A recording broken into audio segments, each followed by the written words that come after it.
What would you do if a single moment demanded everything you had: your courage, your heart, your very life? For Sergeant Elena Carter, that moment came on a windswept cliff in the rugged hills of Northern California, where a child's cry pierced the quiet evening and changed her forever. Elena was no stranger to danger. At 32, she had served 2 tours overseas, her steady hands and sharper mind earning her respect among her unit. Back home, she was just another face in her small coastal town, leading a quiet life, her medals tucked away in a drawer. But on that fateful evening in July 2025, as she hiked alone along the cliffs, she heard Ida's desperate wail echoing from below. Peering over the edge, she saw a boy, no older than 7, clinging to a jagged outcrop, his small fingers slipping on the rock. The drop below him was a merciless 200 feet to the churning sea. Her heart raced. The boy's terrified eyes locked with hers, pleading. There was no time to call for help. The nearest rescue team was miles away.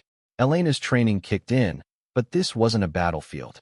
This was a child, alone, seconds from falling.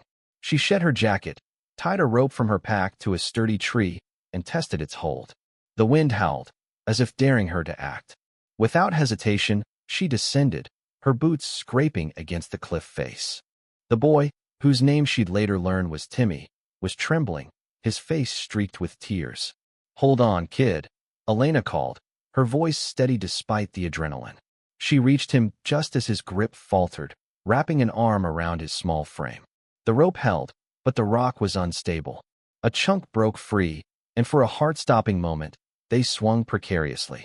Elena's muscles burned as she pulled them both to safety, inch by agonizing inch, until they collapsed on solid ground. Timmy clung to her, sobbing. Elena held him close, whispering, "You're okay now." But the story didn't end there. As news of the rescue spread, reporters descended on the town. They uncovered Timmy's story, an orphan, bounced between foster homes, who had wandered off during a group hike. Elena's act of bravery wasn't just a moment, it was a lifeline for a boy the world had overlooked. The nation watched, captivated, as footage of the rescue aired. Elena, uncomfortable with the spotlight, deflected praise. "Anyone would have done it," she said. But the truth was undeniable. Her courage had saved a life. Yet what brought tears to millions wasn't just the leap. It was what came next. Elena visited Timmy in the hospital, where he was recovering from minor scrapes. His eyes lit up when he saw her. "You're my hero," he said, his voice small but certain. Something shifted in Elena that day. She saw herself in Timmy, the loneliness, the quiet strength. She began checking in on him, first weekly, then daily. When she learned he had no permanent home, she made a decision that stunned her community. She applied to foster him. The process wasn't easy. Elena faced scrutiny: her military background, her single status, her modest income. But she fought, just as fiercely as she had on that cliff. Neighbors rallied, writing letters of support. The town raised funds to help her prepare her home. When the judge approved the fostering, cheers erupted in the courtroom. Timmy ran to Elena, burying his face in her arms. Months later, at a town ceremony honoring her, Elena stood with Timmy by her side. She spoke softly into the microphone. "I didn't save him alone. We save each other, every day." The crowd wept, not just for the rescue, but for the bond that had grown from a soldier and a boy, both finding family in the aftermath of a single, brave leap. Elena and Timmy's story spread far beyond their town.